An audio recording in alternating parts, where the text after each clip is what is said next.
Hey, hey, hey, welcome to the Champagne Wives podcast. I'm your host, Kelly.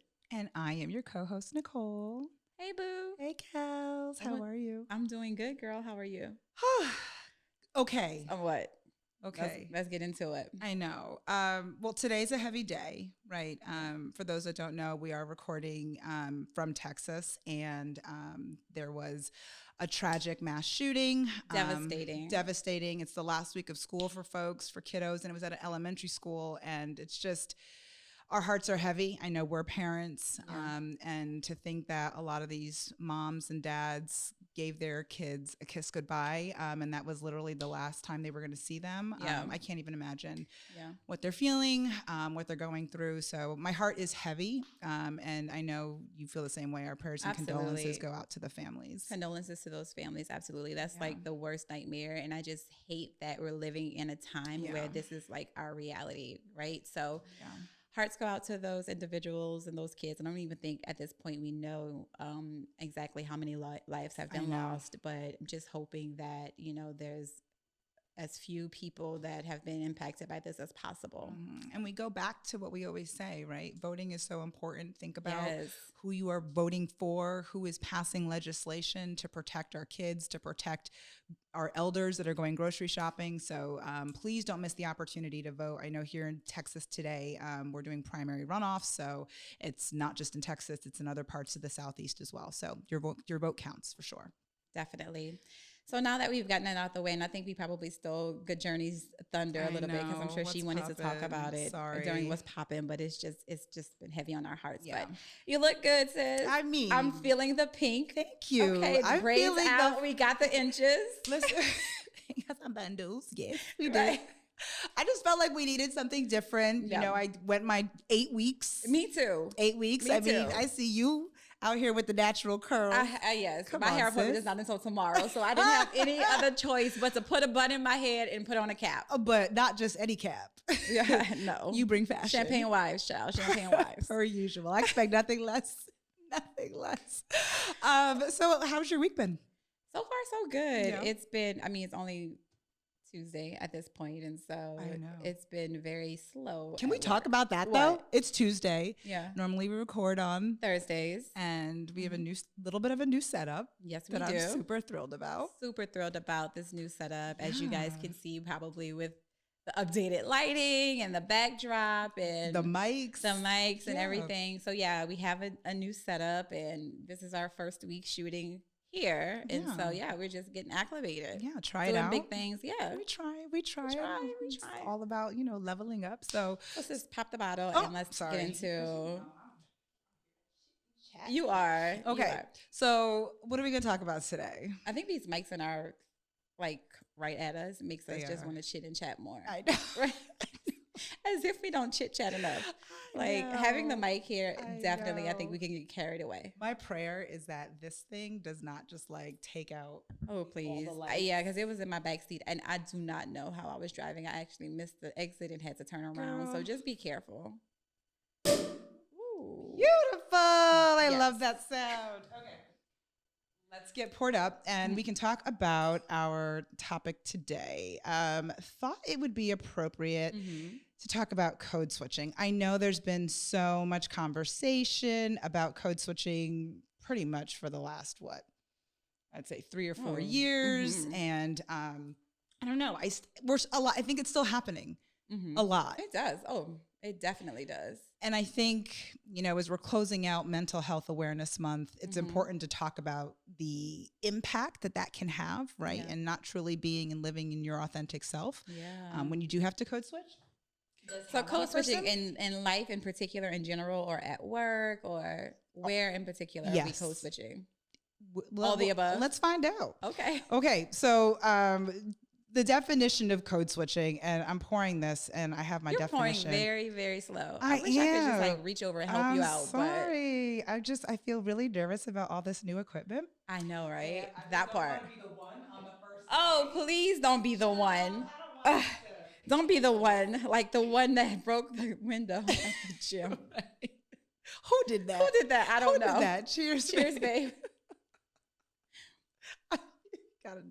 I got to move past that. It was Friday the 13th. It was a bad day. It was definitely a bad day. So the definition of code switching. It is. Forget how good that one is. Pretty good. And it's been chilling all week. So. Yes. Perfect. Okay, so the definition of code switching, and this is not an official definition. Okay, of course. This is just the encyclopedia of Nicole. So the definition of code switching is the modifying of one's behavior, appearance, etc., to adapt or fit in to a social or professional setting. And so what that could look like is in the way that you maybe change or modify your speech, the way you dress, or how you relate to folks that you are trying to interact with that might be in a place or in a space or in a position that you have aspirations and desires to get into. Gotcha. So that's what I would say the definition of code switching is. That's a pretty loaded definition, but it's really accurate. I know. Definitely accurate. I know. And it's rooted in, I think you go back in time to when especially here in the U.S., when migrants were coming over, and you had your native language at home, and so it's rooted in linguistics, where you'd speak your native language at home, and you would easily lean into it. However, when you got around your maybe non-ethnic counterparts or counterparts that spoke your language, you would clean it up, whatever the hell that means. Correct. And so what it is, I think, evolved to, I would say, is for people of color, for people who maybe do speak a different language, but don't happen to be a person of color. It really has evolved into how we show up at work, how we're having conversations with people that are maybe in a certain socioeconomic strata that we want to be in. Definitely. And we don't want to be perceived potentially as threatening. Again, whatever the fuck that means. But that I think we got to talk about. Like, is it necessary? Yeah. Do we have to? Should we have to? No. What are your thoughts? I don't think. Okay. Wait, in short, yes and no. So yes, it happens more often than not. And I was actually having a conversation with someone recently. And as I've said this before, everybody knows I'm from Southeast Louisiana, suburb of New Orleans. And so we have our own little dialects, our own slang. And it comes out. So I've been in Houston now for some years. And I still have an accent, especially when I get around my family or people that's from the New Orleans area. It comes out. But as I've lived here these number of years, I feel like the way that I speak has changed. Okay. And it's like speaking another language, right? Like I can go into my New Orleans slang. I could do that all day, baby. Exactly. Or I could switch it right back on to, I don't know, I call this like, what is professional talk? What are we Texas professional Texas Kelly? Swing, professional Kelly. Like, So I definitely see a difference in, how I show up in the way that I communicate, the way that I sound when I'm in different environments, particularly at work. So I have had the pleasure of actually seeing you slide in and slide out of this. And it is so funny because last week your sister was here for a couple of days, and shout out to Danny. And you all were talking, and all of a sudden there she go. Yeah. And we just be saying some stuff that it's just grammatically incorrect. Right. It's short sayings of a word, so it's just, you have a way of putting your words together when you do fall into that. That's I do. For sure. It's funny, and it's fast. We speak fast. Right. And so, it's definitely a thing, but I have definitely had to learn how to speak in another way. Right. To feel like, I'm not different. So pause on that because I do want to ask a question, but then come back to that. So you did work in Louisiana for a little bit, right? Like your professional it's Louisiana, career. Girl. Okay, so I guess my question is, when you were in Louisiana and you were talking to fellow Louisianans and even people from New Orleans, did you slide in? Did a lot of people kind of keep the New Orleans talk, or was everybody? That's a good point. Code switching. No, in New Orleans we don't.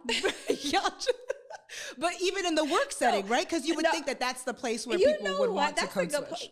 I have not seen it. I have not. After I graduated from college, I got the hell out of Louisiana. But deuces, now I've been back, but I came back. Right. But so yes, I think that because of the culture and everyone speaks sort of this Cajun dialect. Right. It's easier for me to speak the way that I've always spoken, since growing up. Yeah. But yeah, so the short answer to your question is yes, there's definitely a difference in the way that people speak. Right. In Louisiana in corporate environments than here. Than they do here. Yeah, for sure. Or anywhere else, I feel like that for that matter. Right. And I know for me, you're just giving Rhythm Nation right now. I'm sorry. I didn't mention at the beginning, but you are giving Rhythm Nation. I'll take it. That was the inspo. That was the inspo. Yay. So I know, we talked about this, families, Jamaican, raised in the Northeast. And yes, I think it was, I didn't grow up speaking patois, which is kind of the dialect. It's English, right? But it's the dialect that's spoken in Jamaica. And I didn't grow up speaking it, but definitely grew up hearing it in the household. And when I went to school, spoke like this. Yeah. When I went to work, spoke like this. Yeah. And I'll tell you, it's exhausting. That's it. It's so exhausting. And so when you talk about like code switching, particularly in corporate environments, you have to think about it. If you work a corporate job, you're at work for 8 hours, 9 hours, sometimes more a day. Yeah. So can you imagine that 5 days a week just being somebody who is not authentically who you are? And I don't know about your company, but the company that I work for, they invest a lot of resources into DE&I, and we want people to bring their whole selves to work and be you and be who you are. Don't do it. That's a whole other episode. What you're not going to do is get like Kelly from Louisiana sitting at a crawfish boil with my family. That's just, I don't think that those in corporate America are ready for that. Funny thing you say that. There was a quote that I found out. Truth. The notion of bring your authentic self to work is kind of bullshit. Shit, my authentic self might get me fired. All day. Would have been fired. Been fired. Would have been collecting separates upon separates. I would have gone off on somebody so quickly. That's true. Right. I mean, it's true. And so I think that differences are valued. What I think there is a lack of understanding.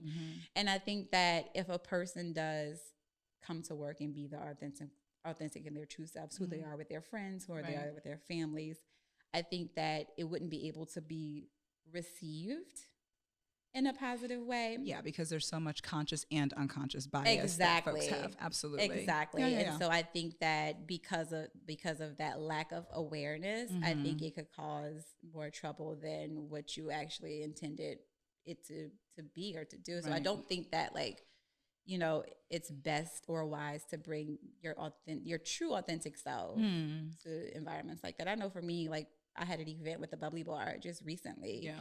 And went to a beautiful house in Memorial, looked in the yard to see who I'm visiting, the yard signs, Republicans. And nothing's wrong with if you are Republican, but your persuasion. I just get kind of nervous when I don't know, I'm in spaces of rich white Republicans. I get a little nervous. Same. And so go to, drop my card off because I still have a business and I love my clients. I love all of them regardless of who they are, where they're from. Right. Or put that out there. But yeah, I still felt like I had to, even though it's my business and I can show up however I choose to show up. Right. I still feel like I had to, be professional, obviously. That's one thing. But I think being professional and code switching are two different things. Obviously. I agree. I felt a little nervous going in and had my own biases and judgments based off of just what I saw when I pulled up. But I had to pull that all in. Right. You know what I mean? And, have a conversation about things that I don't necessarily know about or can relate to, but for the sake of the relationship and the business. And the business, exactly. I feel like I had to do that. So you're back to your earlier point. I just don't think it's a a corporate environment, my earlier point, like it could be in all facets of your life, right? For like sure. In the grocery store, you start talking to somebody randomly, right? Like, you know, in that conversation turns, I've had like people who have started conversations with me and have said something that was just completely off the cuff. And I'm just like, how should I respond to this? Yeah. And I know for me, like, because I have biracial kids that are a little lighter, so they think they can say something to me and me not react. And it's just like, oh God, here we go. Exactly. But I'm sorry that I was laughing in the middle because of your story, because it just made me think about on Saturday how we went to go pick up the bubbly bar and I stepped in shit. I stepped dog shit. In dog shit. Mind you, she's always the one who's scared of stepping in dog shit. I don't want to step in dog shit. Exactly. I can't. So you stepped in dog shit. We were picking up my cart. And it just made me laugh when I was thinking about that. But sorry, I digress. So I think about my professional settings and where like I've had to potentially code switch. And I'll tell you, in the job that I have now, I don't code switch at all. What you get is what you get. Found out that my boss actually stumbled upon the Insta page. Shout out to you. Oh, he did? He did. He told me, he's like, you should have me as a guest on the Champagne Wives podcast.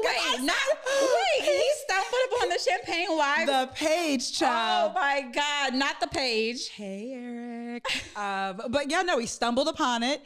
And I'll tell you, I was like, okay, it is what it is. This is a passion. This is me being authentic, so I'm not going to freak out about it. Yeah. But had this been my last company, who shall go unnamed? Yeah. No. Based in the Southeast, kind of where everyone wears Vines and Vineyards and you know, Sperry's, and without socks. And I don't know. I would feel very uncomfortable if my boss at the time said that, oh, I stumbled upon your page. It seems like you had a lot of fun with it. I would be nervous now. The way I would be like, we got to put the whole page private. Like it has to go. But you're always the one who's so cautious about that. Like you talk about it all the time. And it's probably because you work for someone who will actually do the work and go out and find you. I don't think my boss is looking for my ass on Instagram. It's because he's vested. So, he's very invested in my personal well-being and that of the members of our team. That's a good way of putting it. But I will tell you, my last company, that absolutely would have been used against me. Like me cursing, even the reel that we posted today with the B word bleeped out. Like I absolutely would have felt uncomfortable, like a lot like the vlog, the Jamaica vlog with the bodies out, like wouldn't have posted that. And I definitely felt like I had to code switch in that company. Yeah. Absolutely did. And all the Black people, I will say the Black people, because we didn't have a whole lot of representation beyond Black people in terms of diversity or ethnicity, but all the Black people code switched. Yeah. All of them. And then when we got together, it was like, oh, it was like a release. Like, what up? I'd be like, I mean, and I won't go into the details of all the things that we talked about, but we absolutely slid in, got comfortable. We were like, God damn, you know, things that you can't say. Yeah. And I will tell you, I was moved up. I was promoted because I was perceived as non-threatening. I was, and I also know it was because of the work that I did, but I also know that like, there were other women of color, right, who may have brought a little too much authenticity into that particular corporate environment and didn't move up and didn't get the titles that maybe I was afforded. And so I think it's really important to just make sure that you're reading the room, right? I agree. Corporate America has a long ways to go when it comes to accepting your true and authentic self. I do believe that the tragic murder of George Floyd absolutely played like a huge accelerated part. All of the DE&I discussions. It forced a level of readiness that we're still not at, but it forced us to start planning to get ready. Yeah. And I know that there's still work to be done, but I'm really hopeful and I'm optimistic that like, yes, I can go to work. Maybe not dress like this. From the top up, go like this. Not the top up. Maybe not the bottoms. But, you know, go to work, say what I want to say, talk how I want to talk, slide in how I want to slide in with whatever vernacular or jargon that I choose to use without judgment. Yeah. And I mean, I think that's a good place to be, right? Not a lot of people can get to say that they can go to work and truly be their authentic selves, because I know it can be exhausting, you know, particularly being in a leadership position and being one of the only African-American people in a room, on a call. And so you kind of feel the weight of the world on your shoulders, trying to represent for the rest of us. Right. And so I think that, there's something to be said, not only about, bringing your whole authentic self to work, but it's about like, how do you do that and still be able to move up within the company? Yeah. Right. And then once you're there, then how do you go about, because I think it's a responsibility that we have to maybe define some of the behaviors of the people that look like us, that the people that we work with may not understand. And I've had to do that several times and just provide a different perspective when we were having performance conversation about an African-American person. Yeah. So we don't talk about this, folks. We like say, this is the topic. Here are a couple things that I'm thinking about. What are you in? Like, she doesn't tell me what she's thinking about. So the fact that you said that is like spot on, because in my book, is it? In my little book here, my trusty book, I said, cheers to that. Cheers to being on the same page minds all the time. First of all, we have on the same shoes. Hate that for us. Yes. We have on the same shoes. And so, we dress alike. We don't even realize it. We get into the car, we're like, God dang, not again. But this is what I wrote down. We don't want to remove examples of representation in the workplace or social settings. And I added, we need to be the representation that was missing when we were growing up. And so what you said is exactly that. If we focus on code switching, if we focus on being perceived as less threatening or, blending in or kind of diluting ourselves, we run the risk of not being the examples for the folks coming up, right? And I know when I started in corporate America, there were very few people who looked like me. Like, I had to figure out a way to connect with women and not necessarily women of color. And that is true. I started off in aerospace and defense. And so it was very, very whitewashed. So I think it is so important now as we look at the generations to come, right? That we lean into and we really force corporate America and even social settings to embrace our authentic versions of ourselves. Because if not, like, people don't see themselves in those environments. That's true. So I do. I mentor, a couple of people that I work with, and I think that is also an additional way. We don't talk about it a lot, but when you're at a higher level position, I think it could be beneficial to come down and mentor somebody that is on their way up, and then also have real conversations with them, because over the span of my career, that's what I've had. I've had women, Black women in higher positions who pull me to the side and say, Kelly, look, like, that ain't it. That ain't it. This is what you need to do. Like, watch out for this person. You know what I mean? And so, I think that's super important. And that's something that I practice, in my current role. And I think we should all be the example and provide the role model and the leadership and the mentorship to the people coming up under us. I agree. I agree. One thing I know I want to do, because I'm with you in the professional setting. Like, my calendar gets overbooked with people like, oh, I just want to pick your brain. Oh, okay. But what I really want, what I really want to do though is create those examples outside of the professional setting, right? So even in these socioeconomic streets that we navigate through, right? And just giving examples to women, especially like the younger generation that feels like they need to maybe do more than they actually need to do in order to get what they want to get, right? So that's really my goal for probably 2023, because I don't want to be over ambitious and say this year, because we're almost halfway through. Right. But to really we're find committed under delivered. It's the worst. Don't do it. But to really look for opportunities, and even to show my daughter, right, and some of those volunteering opportunities to create those examples and be that representation. So that's code switching. Is that it? Or did you have another question? Because I feel like... Did I have another? Did you have another question? I did, but I feel like... We went through the definition and we went through like examples. But we don't want to take up good journeys. I know, that's the thing. I can't see the clicker. So I'm relying on your eyes to tell me the mark, because I don't know. You can't see either. These pink shades got me fucked up. But I will say, kind of in closing, and any thoughts that you have, really want to hear them as well, just on this. Code switching, while I understand why we had to do it, we don't need to do it now. And I think it's important to figure out how you can authentically be yourself and authentically communicate who you are to the people, whether they be in your personal or social settings or environments or circles. And as I always say, be yourself, because everyone's taken, right? So you shouldn't have to take on elements of a different person and or race. It's one thing to admire traits and aspects of someone, right? In any of the professional or social circles that you run in, but it doesn't mean that you need to become them. So find a way to take those strengths, make them your own, and authentically demonstrate those in whatever circle or setting you find yourselves in. So that's how I would kind of put a button and bow on code switching from my perspective. I agree with you 1,000%. I also feel like at some point or at some times it's necessary to code switch.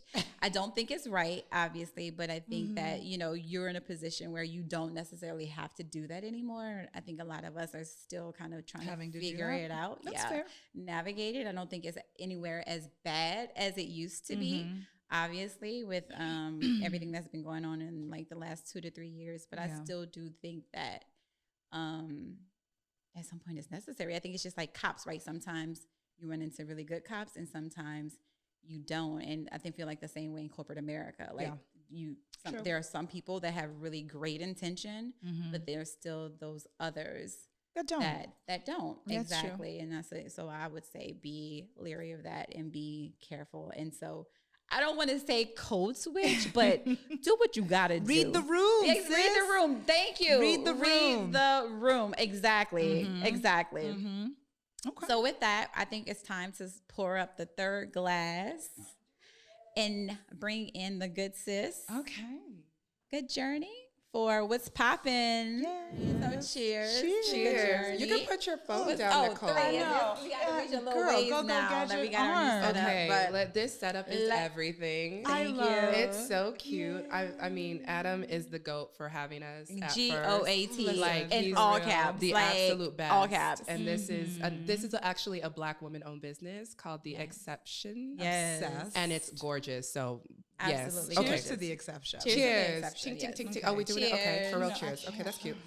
All right, here we go. We're going to get into what's popping. I got reach on my arm, child. You do. I do. At least you're tall. Yes. Okay, so I've got 3 stories. I'm doing this live, by the way. Because can you, like, your camera along with these cameras is I stressing me know. out. It's too much. It's stressing me out. You know I have to. All right, I'm going to stop. My nerves is bad. Exactly. Thank you. I like to see my content. Oh, right. Don't post it yet. Kelly got to clear it. You could have said that you were recording, so I could have been like, what's my angle? I'm going to say Kelly's not going to clear it anyway, so it doesn't really even matter. Okay, what's popping? You're right. Okay, all right, okay, so I've got 3 stories. One story that pisses me off, one story that makes me proud, and then one story that makes me like, that's cute. Man.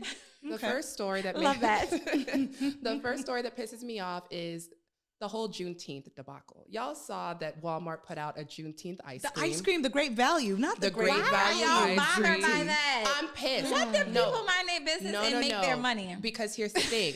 Here's the thing that pisses me off. Joe Biden called Juneteenth a national holiday June 17, 2021.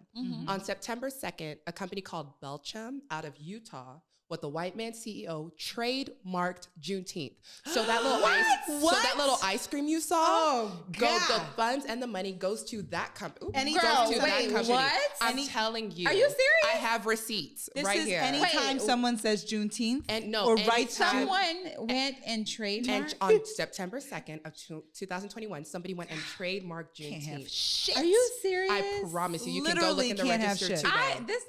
That is why it pisses me off. I'm floored. I can't even. And specifically the ice cream. So the content of the trade. You think Walmart paid this Juneteenth? They had to, because when you look at the ice cream, it says Juneteenth TM.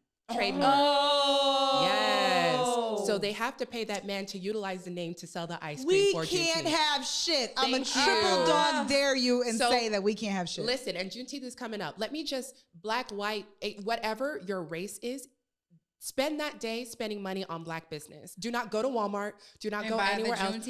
I'm looking you dead in your face right here. Do not buy anything that's not from a Black-owned business. If you have the thought to do it, stay home because you're not helping. These personalities. Listen. Okay. These personalities and these cameras. I know. Because listen. I got upset. Me and these bundles. You right. I'm going to have to reel y'all in. Okay. First of all, you're used to this being at your church. And sis, I don't know who this is over here. They gave us cameras and angles, and now we don't know how to act. Kim Kardashian over here. You better stop playing with me. This is what I was gonna say. The Black Kim K won't play today. No, listen. This is what I was gonna say. So listen, I would say this, and this might get me fired, might be considered taboo. Go to Walmart. Go find that Juneteenth ice cream.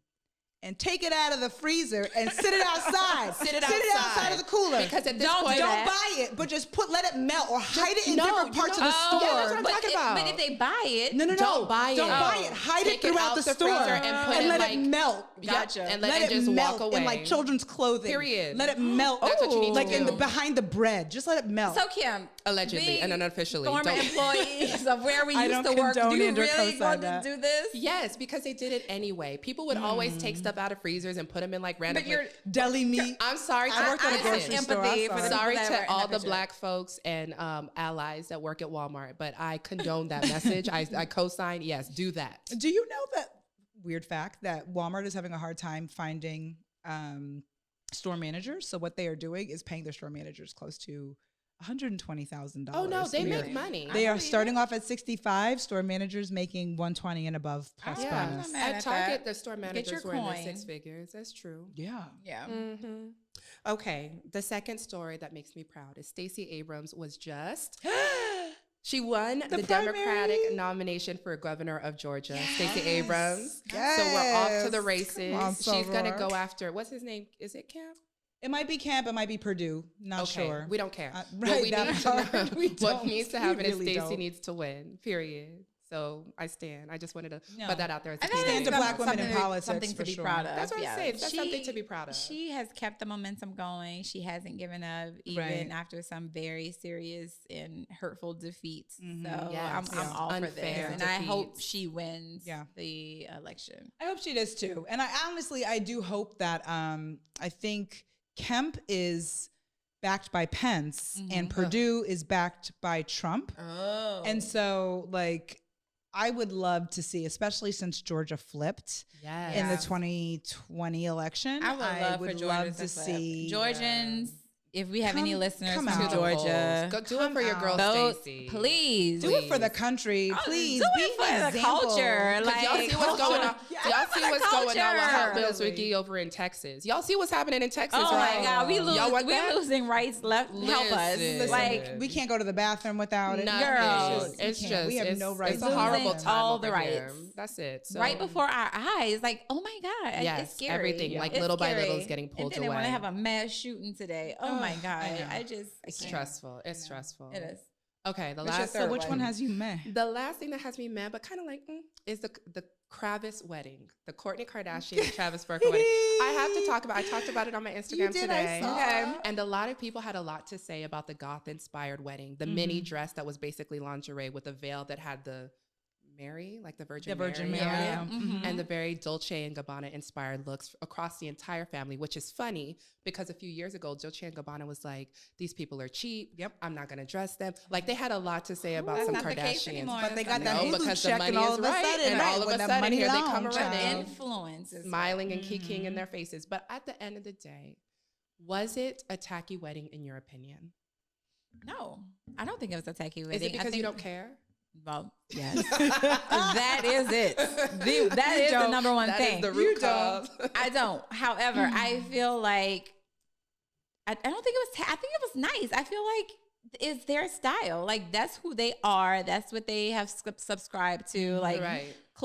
What's her name? Kourtney. Yes, has come into this man's world. Has completely made herself the goth wife. Mm-hmm. And that's what they wanted to do. Yeah. And I don't think it was tacky at all. I think they did it in very high fashion. I do too. Agreed. And so I'm all for it. Nicole, what are your thoughts? Listen, I really love the fact that Courtney found love. And I love what I understand based on watching the program, their love story and the level of intentionality that he had to like move next door to her, to like be a part of her life as a friend, and, you know, had no expectations beyond that. And then look where they are. And I love the fact that they just like make out everywhere. Like, I'm obsessed. I'm telling you. But like Kelly, like, I think the wedding was authentic and true to who they are. And I think she's always had this side of her. And I think that you don't think that she's had this. She, first of all, if you stan or you watch the programs, she loves Halloween. Like, Halloween is like her favorite holiday. And the fact that like she has someone who's come into her life who honestly is like out of one of the, you know, Halloween movies, like literally he looks like a ghost. But like, you know, I think it's perfect. I think it's a perfect fitting and pairing based on what we know, right? And what the media, what they allow us to see. And I think the wedding was very authentic and true to who they are. So if the fashions were aligned to what they wanted, that's all that mattered. No, I agree. I feel like Courtney's the type of girl that morphs into any man that she's dating. That's my whole point. And that's why I said, like, but don't like, we kind of. But you kind of brought up some other points about like her loving Halloween. I don't know, but in my mind, I'm just like, but she didn't show up like that every day. Like, if it's just one day out of the year, and then every other day she was different, right? Correct. And so I also had the same thought as you. So I'll let you finish that thought. Yeah, no, I think I do. I think she morphs into whatever person that she's with. And I think most specifically, and probably the most heartbreaking thing is in Travis Barker's own memoir, he said that he moved to Calabasas because of Kim, not Courtney. Oh, I swear, poor God. I didn't know that. Like it's in written form. And then Chris, on like the previous episode last week or something, was talking about like, he moved because of Courtney. Yeah, that's always been in love with her. That's what I just cited. So but it was for Kim? It was for Kim. He said he always had a thing for Kim.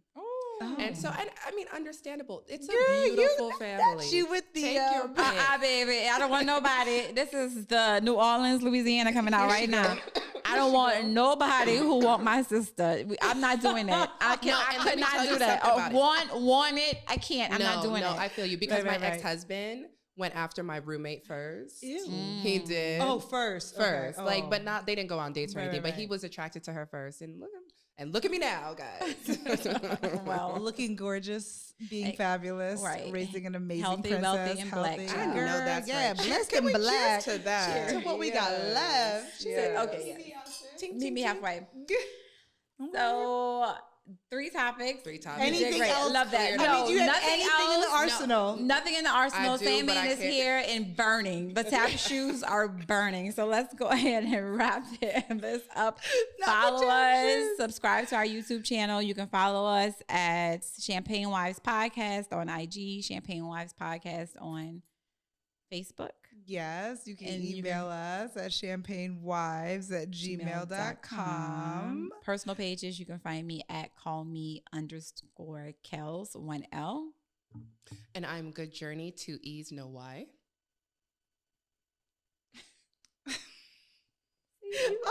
You always do the most. I do the most. Kim Kardashian, you're doing the most. It's just a lot of information. Nicole Kardashian, you are doing the most. There's a lot going on. Okay, it's Nicole _IRL on Insta. And listen, we just literally, after this reel that we posted today, got about like almost 20 new followers today. Hey, yes, welcome. I am not mad at that. We are so happy you are here. And we're so happy that you're here like today when we have like this beautiful setup. But looking forward to continuing to engage with y'all. And if you have any questions, we had a person who had a couple of comments about our reel today, particularly going back. No, but it was fine. Going back to what's poppin' and the Keisha Cole, Diddy, Young Miami situation. Yeah. So we love to engage. We love to bring that She smoke. loves to engage. We love to engage. Okay. We love to bring Kelly's that smoke. learning to engage. Yes.